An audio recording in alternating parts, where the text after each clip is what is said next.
Hi guys, it's Andy McDonald from the Informed Performance podcast. Welcome to the show and the first episode of a new decade. On today's episode, I have Dr. Matt Tuttle, the lead sports scientist and physical therapist for NBA team, the Denver Nuggets. On this episode, we really hone in on Matt's interest in pain science, and he provides us with a very pragmatic and evidence-based insight into how he manages pain within an elite athlete population. Whatever platform you're listening to this episode on, please hit subscribe to receive the latest episodes as soon as they come out. We're starting this new year with some fantastic guests, so please make sure you don't miss out. Hi Matt, welcome to the show. Thanks for giving up your time today. Just to begin with, could you give us a little spiel on your education and your background, just to get us up to speed on where you are now? Absolutely. I appreciate you having me, Andy. I'm looking forward to it. So I did my DPT at Upstate Medical in Syracuse, New York, went from there into my sports residency and my manual therapy fellowship with EIM. Along the way, doing a little bit of work with military population and special forces, as well as then kind of moving from there into professional soccer with the North Carolina Courage and North Carolina FC, and then kind of his stuff just kept rolling pretty quick. The Denver Nuggets reached out, had a connection here, and then jumped on with them 3 seasons ago now. So it's been kind of a wild ride since 2014 when I graduated from school. So been a blast, but and interested, I suppose, to see where the rest of this goes. And how's your department structured at Denver Nuggets, and kind of what's your role within that team? Mm-hmm. So I fit in. My official title is lead sports scientist and physical therapist. But there's 2 PTs, 2 athletic trainers, 2 strength coaches, and a massage therapist. So our performance staff really is 7 of us more in like the core unit. And then of course we've got our physician team that we work with. We've got a couple of psychs that we work with, a nutritionist. So some more people out on the periphery. But inside of that unit, there's 7 of us. My role fits in kind of dealing with more of our athlete management system and building out what our long-term programming looks like, our athlete monitoring, whether that's internal, external measures, subjective stuff. What are we doing? Why? And then processing that data to make it more digestible for coaches in front office, which I think inside of the sports science specific world gets missed out on sometimes, that the education to others needs to be very basic. But then of course I spend a lot of my time at work also just treating athletes. So quite a mixed and varied role for you over there. Yeah, absolutely. I love it. I think it keeps me fresh, and it allows me to bounce back and forth both in my kind of clinical practice and then also in my reading, research, and further education. And I'm curious because you know, obviously if you're doing the PT side of it and the sports science side, you're getting lots of information from lots of different angles about the players' injuries, their loads, their time on court, all the kind of metrics that goes into that. How do you sort of funnel that down to being critical information to feed onto the playing-based coaches? Yeah, it's a challenge. So we've built out kind of a daily report for our coaching staff and our front office that gives them a look at just kind of composite data of everything we're gathering. So they get a daily report with those metrics, and then have been steadily trying to pump out more educational material on things just such as like, hey, here's when we say subjective load, here's what this means. When we're talking about a mechanical load, this is what that means. And I think that's helping our application with the coaches, is that they understand a little bit more than they did, hopefully, a few years ago when we started a lot of this. And I think the mistake that I had made previously was just expecting that people understood, but they have so many other demands from the coaching side that I stepped back this year and I was like, hey, you need to build a base for these understandings before we can jump into higher level discussion. So it's been a really good experience this year. Yeah, because I guess, you know, for you, even the minutiae of details is important, but you've got to pick the things that matter to somebody else in that team. Yeah, absolutely. And I think you're right that the idea is like always getting stuck in the weeds. And I think as a performance staffs and just, I'd say even clinicians, sometimes we get lost in the nonsense a little bit instead of, hey, what's really important? Like what is like in athletics and elite sport, what is our 80% bang for our buck? And are we doing that really well? Like, are our athletes sleeping well? Are they eating well? If we're not checking two pretty basic boxes, like, yeah, it's cool to get lost in the weeds on kind of some of these nerdier discussions on, what is their mechanical load from a game to a practice? What's that difference like and why? What is their top speed? But none of that matters really if the programming isn't good, if their sleep's not good, if their nutrition's not good. And so getting back to those basics and educating others on it has been a bit refreshing too. Yeah. And to dive in, amongst your vast experience, I'm aware you've got a particular interest in pain science within the elite athlete population. Obviously, managing pain is well within the bread and butter scope of being a PT or a physiotherapist. What inspired your personal interest in pain? I would say a lot of compliments to Evidence in Motion's manual therapy fellowship, because they take a pretty modern spin on the manual therapy, and you spend a good amount of time learning about kind of modern pain science, if we want to call it that, or the names have changed on how they phrase this a million times. But one of my fellowship mentors in particular, Jason Steer out of the Seattle area, had a big interest in that and kind of was a big influence on me diving deeper into this. And then as I was working in professional soccer, recognizing how little of this was really applied. There's just such a strong biomechanical model to sports. And again, I think that is really important and we can't lose sight of that, right? There's still biomechanical force that causes injury, that cause kind of overload syndromes, but we were missing this big component of how does pain management really work in elite athletes or elite sport. So trying to dive in and apply some of the research, and there's been some good papers that have come out, like a couple of really good overviews in BJSM that look at this and talk about the application. And not all the listeners will be as familiar with pain science as the more medically interested professionals tuning in. Could you just define pain for us and get everyone up to speed on where is pain science at now? How's it being currently described?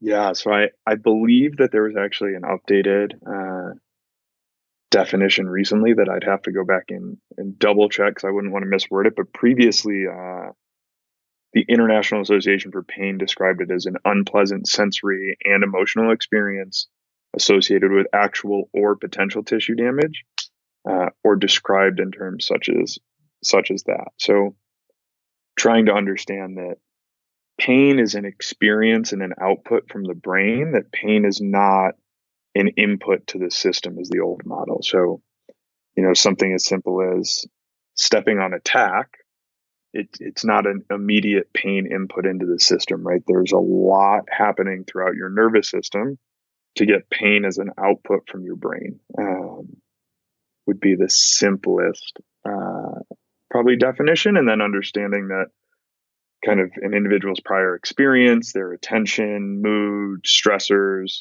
genetics, any sensitization of the nervous system can affect how painful that output feels, or even if it is perceived as pain. And you've touched upon it, but why are clinicians perhaps not evolving beyond the biomechanical model? Because a lot of the literature on pain science has been around for a little while now, but compared to the biomechanics stuff, which is a bit older, why have people not perhaps progressed through that? Boy, that's a really great question. I don't know if I've gotten that one before. I think if I had to step out on it, I think we get really comfortable in what we do.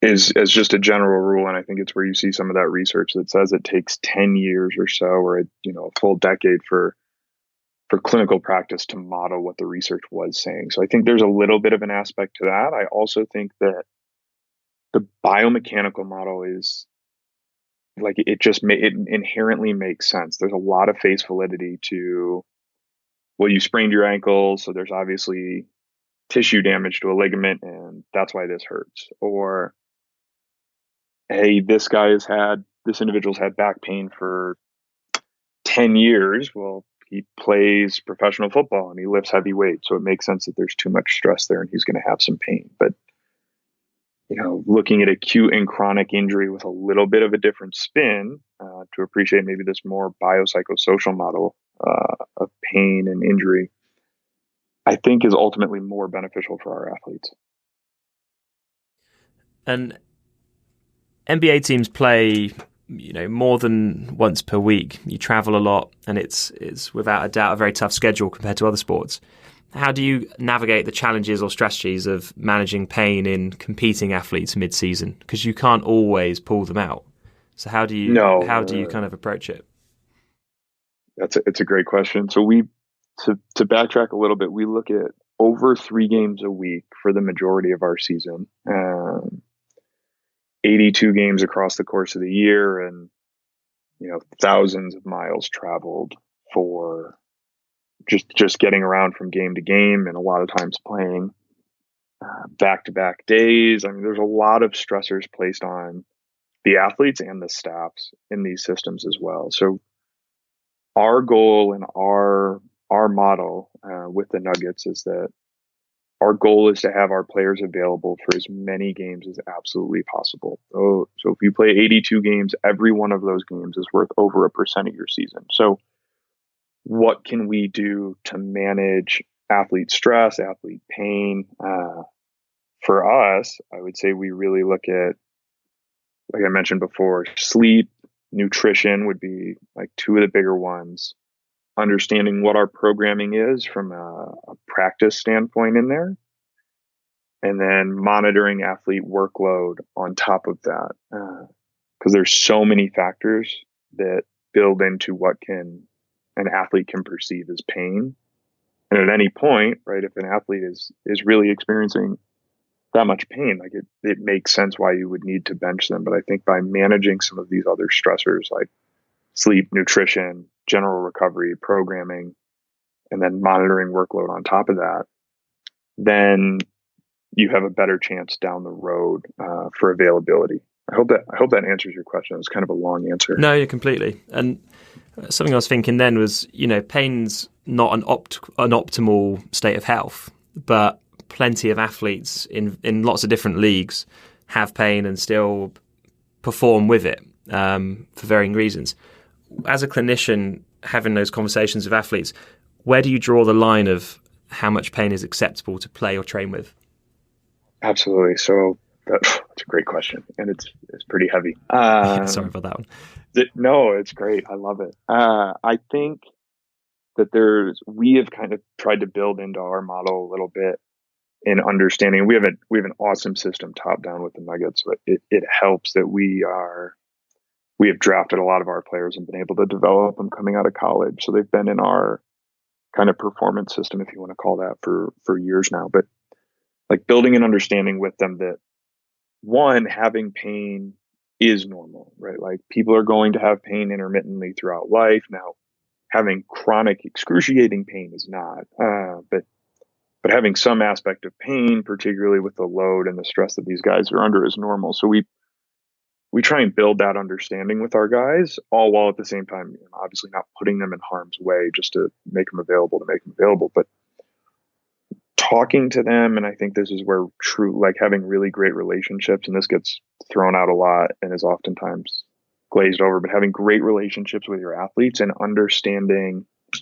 their injury history, maybe their movement profile, their pain history, and then having objective measures to compare all of this stuff to, allows a decision making between ourselves, the athlete, and the coach as to what risk we're really willing to take. Because ultimately it's how comfortable are you with a percentage of risk with every guy going on the floor every night? Because you're never going to, I wish it was as simple as like, oh, they say it's a 6 out of 10. They just don't play. But, if it's a 6 out of 10 on a chronic adductor strain and it's game 7 of the finals and it's one of it's your star player. Is that management different than in the regular season? So I think the bigger pieces to kind of spin it back would be like educating the athlete and the coaches on what they're feeling and what may or may not be causing that, and then determining what our risk level is, and then also just it's still a winning industry. Like if they're having pain that they can't perform on, regardless if the risk is low, then it's obviously not worth putting them out there. But so there's a lot of layers to kind of peel back onto what availability happens around a painful experience. And I'm curious to know, obviously, kind of youth players coming through in basketball, play through high school, trying to get into college, play through college, then the whole time they're trying to get into the NBA, and they do have the summer league to kind of help transition them from being a college player to being a pro player in the NBA. But do you ever see a difference between these players kind of steeply coming up through the leagues and how much pain they have versus maybe a senior player where conventionally you might expect the senior older players to carry more pain? Are you seeing it in that linear relationship, or are you seeing these rookies coming through with kind of more adverse pains and reports of it? Absolutely. There's a little bit of research out there on and it's hard to spin it totally into your question just on which players are getting injured and how injury epidemiology, I suppose, progresses across the course of the career. There's a little bit out there, but more in terms of because that seems to be a different discussion, but more in terms of the pain experience of younger versus older players. I think my bias goes to diving into that early specialization research on athletes. And you touched on it. These kids are playing so much throughout the ranks, coming up through AAU to college into the professional ranks. And it's been so sport specific since they were 8, 9, 10, 11 years old. That the stressors that they've had on their body have been so consistent throughout, that they're at an increased risk for certain injury types and certain pain profiles. So we definitely see stuff in our younger guys that it's just they've been playing basketball for maybe 10 or 11 years by the time they hit the NBA at 19 years old. And what has that done to their body? So you think about pitchers that we see some changes in humeral rotation because of the stressors they've been putting on their body. It's the same for every athlete. So an athlete that spends this much time jumping, right, it has a change on their system. So certain bony adaptations, certain tendon adaptations, and movement adaptations. So we try and dive into that a little bit more. And, are we actually changing stuff, or are we just trying to prevent maybe some of these chronic pains, like these chronic tendinopathies or chronic ankle injury stuff? But I would say those are probably the two to answer your question, and a way longer, more wordy version. No, thank you. I'm aware you might have to be sensitive to your organisation, but I'm interested to know, beyond the kind of textbook assessment, diagnosis, interventions and management approaches that we take as clinicians, what's your philosophy or approach to athlete care? If an athlete walks into the training room with, let's say, a non-traumatic report of pain, what does the process look like if it looks different to, say, a conventional setting? Yeah, you have some great questions, and some ones that I haven't gotten before. I think that's a really interesting one. I think for us, it still has, if one of our individuals comes in and says they have an increase in low back pain, just because this is one that kind of clinicians can relate to as well. And for us, it's a pretty formal eval process, right? So we have a smaller training room set up relative to a lot of the league, but we'll sit down, we'll go through a full objective assessment on these individuals, trying to determine, for our best evaluation skills, maybe what is the cause or what is the symptom generator for this pain. And then we're really privileged that we've worked with some of these athletes for years. not just worked with them for years, like you have repeat patients come back in the clinic, but years like we're seeing these guys every single day in season for years. So we have a lot of previous subjective interviews, a lot of objective measures, whether it's from prior injury or just baseline that we can compare this to.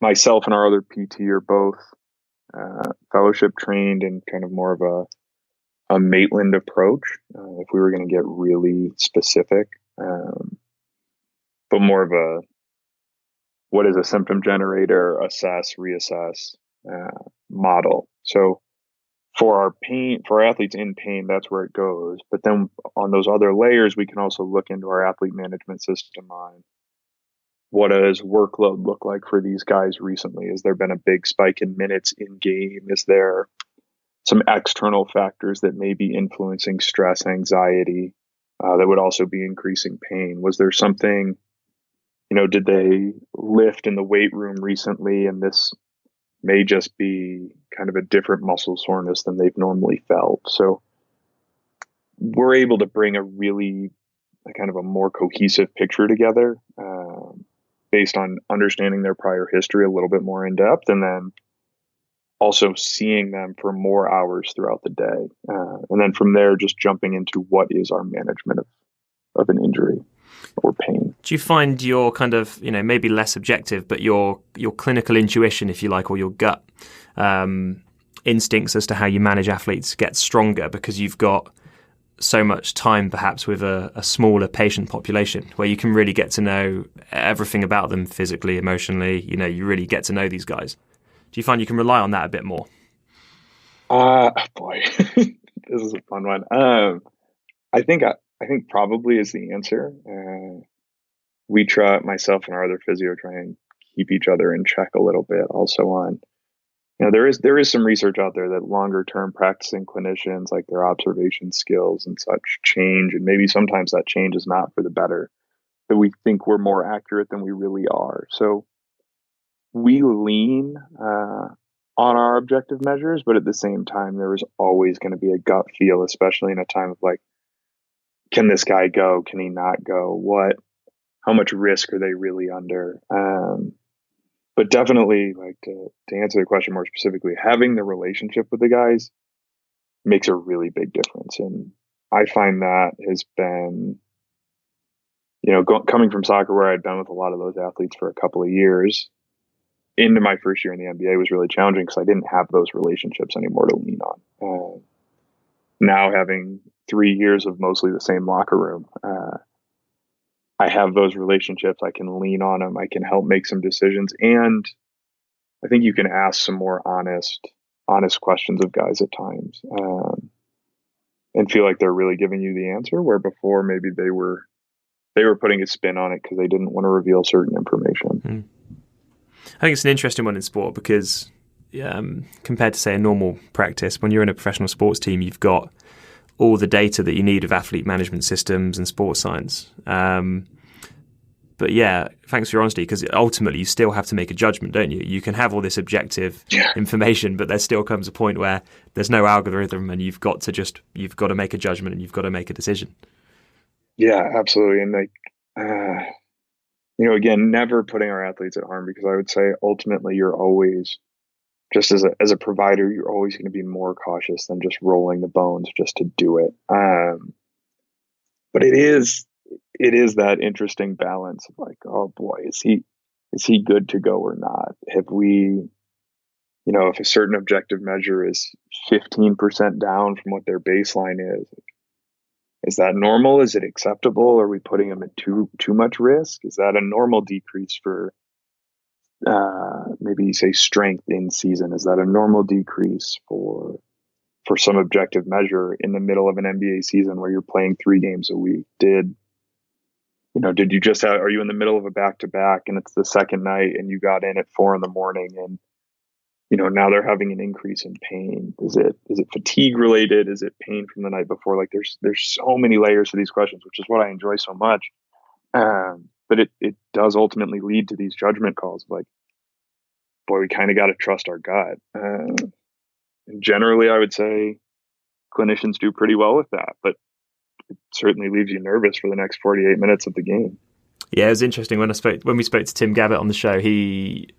I'm probably going to butcher the quote, but he said essentially there's an art to this sports science thing, which I thought just summed that up so well.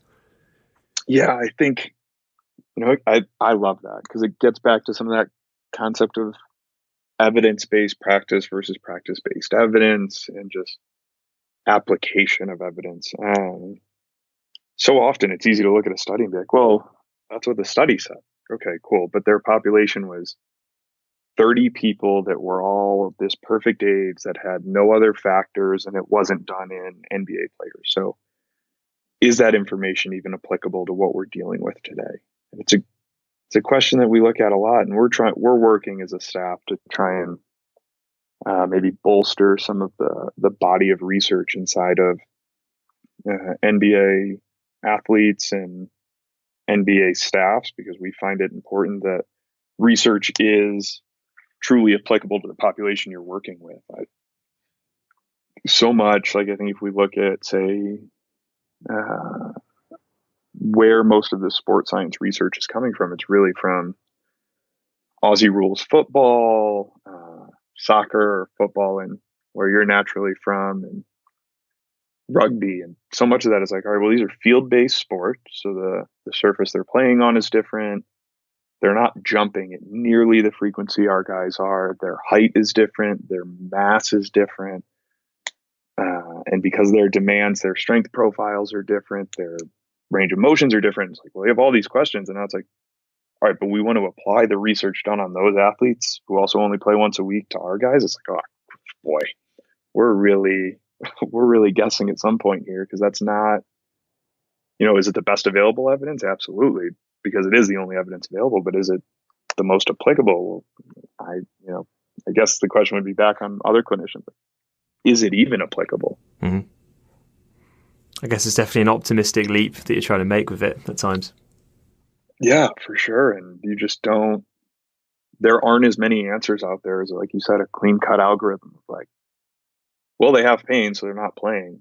If we said that with our athletes, we'd be struggling to field a full team and rotation in some games, because you get into January of the NBA season, you've played 41 games, and guys are getting 6 hours of sleep a night because you're on a 5-game road trip. So we can't be so rigorous with how we do this. And some of the kind of pain science, like true pain science research, is the human body is way more resilient than we give it credit for too. So let's keep that consideration in mind when we're making some of these decisions. And we've spoken a lot about kind of decision making and the kind of more the assessment piece. Beyond what your clinical assessment picks up as perhaps the cause for an injury or the reason for pain, what are the kind of tools or techniques that you typically use within your clinical arsenal to try and get someone's pain under control?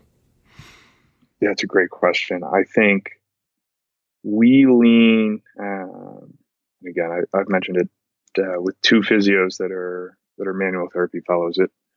There is still a manual basis to some of our techniques where, without diving so far into the kind of the mechanisms research, that there's still a place and a time for manual therapy. And like BJSM did have a review on, when massage is appropriate or outcomes of massage in athletes. So whether it's soft tissue work to joint mobilizations to manipulation to, say, cupping or needling when you get into some of the more fringe kind of manual therapy techniques, I think it's always maintaining a perspective too on what is the athlete's perception of what's going to make them feel better too. And I think sometimes that's a total cop out, but if doing some soft tissue on an individual's calf allows us to get to the kind of meat and potatoes of some exercise intervention, some movement intervention, then I'll spend 5 or 6 minutes doing it so that I can get to the stuff that I believe truly matters. But at the same time, nobody really gives a shit what I believe. Like, what matters is what the athlete believes and whether or not they're going to be able to perform that night and if they're going to feel better. Nobody comes to an NBA game to see my treatment strategies. Nobody gives a shit. Like, if we can get that athlete on the floor that night, that's what matters. At the same time, not, shooting yourself in the foot and falling off the wagon and not appreciating research. But then, to circle back, because I get on these tangents, we also we're believers in kind of the BFR, the utilization of that in sport and understanding some of the mechanisms behind that. So, and then also just progressive strength training and loading. So stronger athletes are more resistant to stress. So long term, can we keep our athletes strong and resilient? While kind of some of our more short-term treatments may be manual therapy or movement style treatments. I think it gets back to that biomechanics question from earlier, right? Like, how are these athletes moving and why? So I hope that answers it. But those would be kind of our paradigm. It sounds like the not too extreme, but like the manual therapy method doesn't matter too much. It's still underpinned by evidence and reasoning, but it sounds like you use that to get you to the next stage of being able to load them and progress them, rather than getting too hung up on whether PubMed completely agrees with you of the hard science.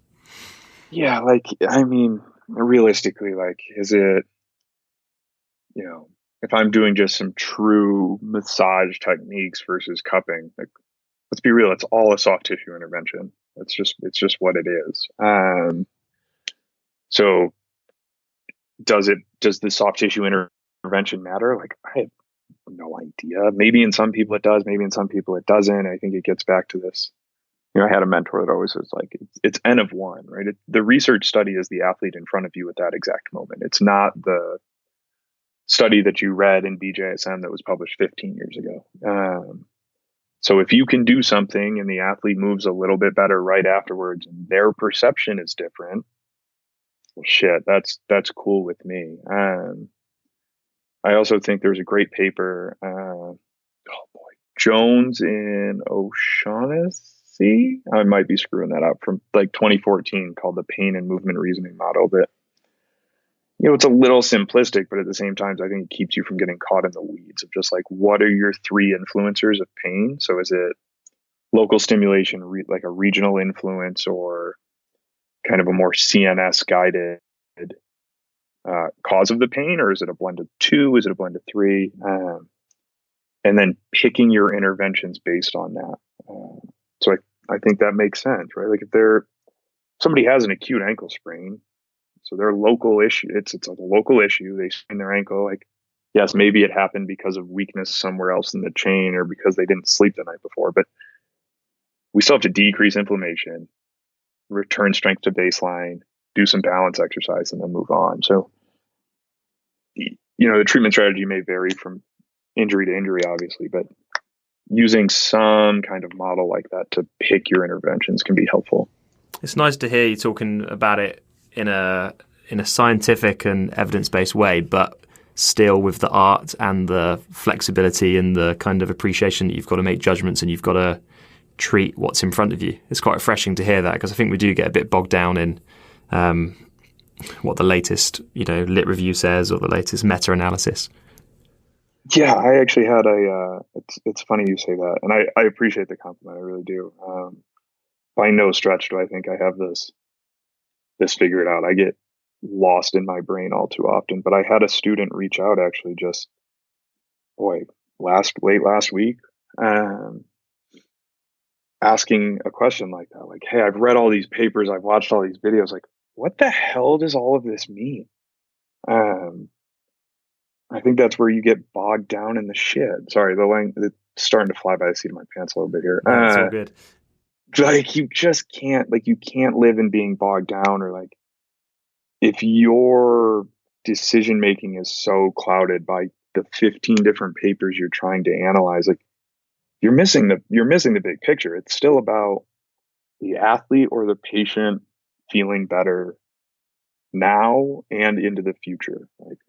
What is going to help them now, and then what can we do to I hate prevention. Reduce risk into the future. So let's live more in that world as opposed to this like get stuck in the nonsense. And it's easy, right? And I float back and forth. Like if we had a call in another week, I might be like way into the weeds on some weird journal articles, but still returning always like our goal as an organization is to win games right now. And our players would tell you the same thing, right? Like we're trying to win now and be better and perform at our highest level. So how do we do that? I'm going to skip over the injury prevention stuff because I think that's a minefield of a conversation that I think we're nowhere near ready to fix as a term. It's definitely getting used a lot as a word. Oh God, it's just such shit. Like, yeah, come on, we're not preventing anything. We're reducing risk, and I think now you open the door, so we're gonna dive into it anyway. Like, if we look at the ankle sprains, I think are an easy one. In the NBA, you're not preventing ankle sprains. You're reducing the risk of athletes potentially having one. That with an injury so common, with guys jumping as frequently as they are and landing on feet, like what can you do to reduce risk? So is that, we've touched on some of it. Is it your athletes recovering appropriately? So sleeping well, eating well, just generally taking care of their body. We can go into the recovery research on a different question, but like, are they recovering well enough that their body can appreciate and deal with the stress of in-game? Then what, kind of biomechanical or movement factors may influence an athlete having a frequency of ankle sprains? What is their prior history? So they've sprained an ankle 15 times. What is their chance of doing it again? And then what are our intervention strategies to try and address that beyond what's been mentioned? Is it a load factor? Is it a strength factor? Do we need to use some external factors like an orthotic or a brace to try and reduce the risk there? All while at the same time understanding that if an athlete falls out of the sky and lands on somebody, that the force from the fall can still, regardless of how many things you've done, potentially result in an ankle sprain. So yeah, you're never preventing it. You're just trying to help your chances that when some, Gabbett talks about like worst case scenario in game. And of course he's talking about it differently than maybe an acute injury, but like, what can you do for that worst case moment to help the athlete's risk be lower of sustaining an injury? Or potentially, this is the other thought, maybe it being a lower degree. Like, did some of your intervention stop it from being a grade 2? And maybe it's a grade 1, or maybe like was a bad grade 2 to a less bad grade 2. It does get into the weeds for sure. Because people think they're going to do exercises to prevent the injury, but I think doing exercises to reduce the risk of injury is just good conditioning and should be, if you want to improve performance, one of the biggest ways to do that is keep your guys on the court. So factor in good conditioning that addresses the at-risk areas rather than preventing injury as such. Yeah, I would just say it's good programming. Yeah. Like fundamentally it is understanding the research in your patient population as to what injuries are most prevalent, then diving into each one of those injuries on its own and what risk reduction strategies are out there, and then programming it back into your athletes and the demands of your game to try and reduce the outcomes. And because the real goal on a performance staff is for our coach every single night to have every athlete available. That's our part of the ultimate performance paradigm of trying to win games. Like if our athletes are healthy, we have a better chance to succeed. So if you understand these other components and can build great programming and adjust it year to year or week to week, that's probably where you're going to get your most success. But again, I'm still not sure if I've got any of this figured out. And you're more than warmed up, so I've got a pretty big final question for you. We know there's generally a poor relationship between diagnostic imaging and patient-reported pain. But conversely, if you work in elite sports globally, you typically have bigger budgets and diagnostic imaging readily available on demand. As a clinician in your setting, how do you personally decide on when and why you should image when you've got both these kind of competing factors at play? Oh, this might be a long answer, so I apologize to the listeners if this gets extra winded. I would say that my viewpoint on that has changed dramatically since I graduated 5.5 years ago or whatever. So, especially working in professional soccer where the budget was small and we didn't have access to it, leaning a lot on the research of, hey, do we have to image this? What is most appropriate for the athlete at this time? And then, is this something that we're going to image and find nothing, and we're 99% sure because of the research out there that this is nothing? So that was kind of my initial paradigm. I'm not saying that that's right or wrong. Then as you move into a league like the NBA, where you mentioned it, the money is just so absurd. It's hard to wrap your brain around it. And every decision is scrutinized by fans, media, coaches, front office, right? Everybody's got their opinion on what the good medical decision is. My view has shifted a little bit. So the utilization of imaging is not always bad as we sometimes spin it in school, and even in some of the public health studies. It's like, imaging's the worst thing in the world. Well, it's still beneficial. Like it's still a piece of the puzzle. For us, we definitely utilize it more than I used to in soccer or anything that I would talk to physicians about in clinical practice. But at the same time, I think it is having a good spin when you're looking at the results. So when the radiologist reads it and the report is pumped out, and say it's your ortho that's the next one to look, it's you and your ortho looking at it next together. One, it's having great trust and a great physician team around you to assist with some of these decisions. But also, how do we all spin this with the athlete? So like an MRI for back pain in an athlete, we're doing it obviously because we have some symptom pattern that is indicative of needing it. Like say it is a Redick type symptom in one of these athletes. Like, all right, well, this is important to image so we can make sure some other more concerning things aren't going on. But then the spin with the athlete is, hey, we have found X, Y, and Z. This stuff tends to recover on its own across natural course, in addition with all the medical management that you're going to have around you and exercise and treatment. And so kind of from that pain science world, it's just like decreasing the value that we put on it, but also having it there because God forbid you had an acute injury and you missed something. Like if you thought it was a simple ankle sprain, but you are that 1% that misses a fibula fracture, or you think it's some foot soreness and you're missing a stress reaction in the foot that could turn into an avascular necrosis. Like that in an athlete that is making millions and millions of dollars a year is definitely a little bit different, especially when the access to imaging is so easy. So it's a balance, right? I would say we definitely don't like image everything. That's not our go-to. But when we do, we try and put a spin on it for our athletes that shows that we're not living on this image, but we have this to make sure that you are comfortable with our plan going forward. Yeah, that makes complete sense. Thank you. That was that's a big question to answer. So, well, they've all been big questions to answer. So, yeah, thank you very much for your honesty.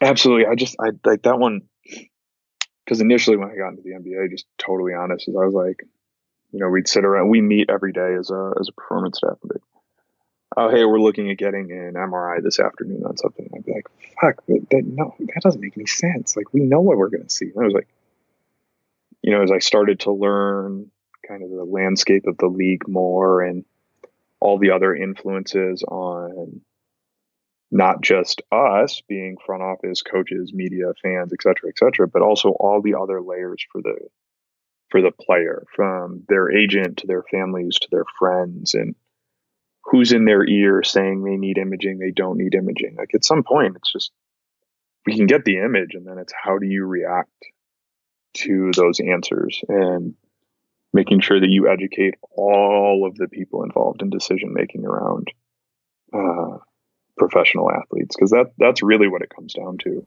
I guess when you consider everything, you can maybe save some time if you not that you just want to get it out of the way, but if you get the image and everybody's on the same page, you can progress with the athlete themselves a bit quicker.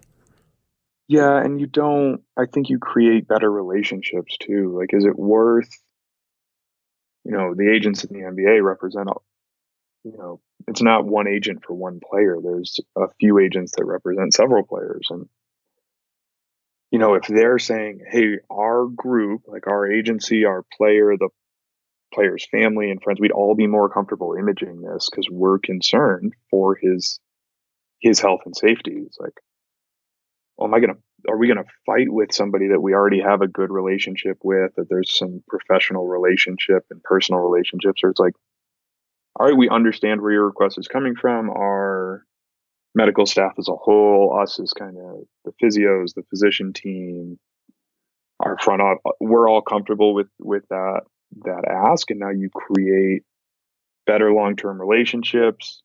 I mean, realistically, this comes off a little brash, maybe, like, because there is definitely harm in over imaging, but on an individual level, if it's doing an MRI on, again, I could just go back to ankles because it's easy, on an ankle injury, long term, like, just do it, and you prevent so much nonsense down the road, and the potential that you missed something really concerning, and maybe you miss it, and initially it would have been 1 or 2 games lost, and now the athlete's missing 6 weeks, and God forbid that would be in a contract year, and now you're affecting them long term and their financial stability. So it's like, again, it's just getting into these layers, and you start peeling it back, and it's like, if you just did the image and take care of the nonsense, and get everybody involved peace of mind, now we can just move forward.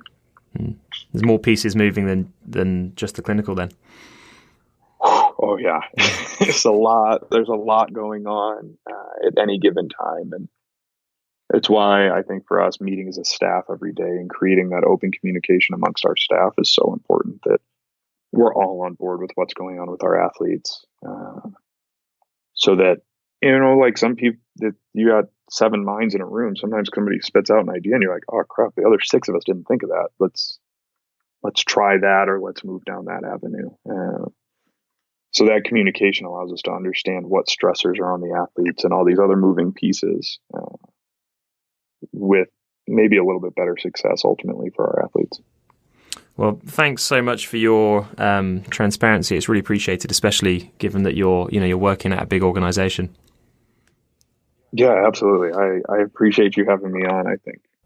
And where can listeners follow you or get more information from you? Yeah, so my Twitter, I'm not the most active on social media.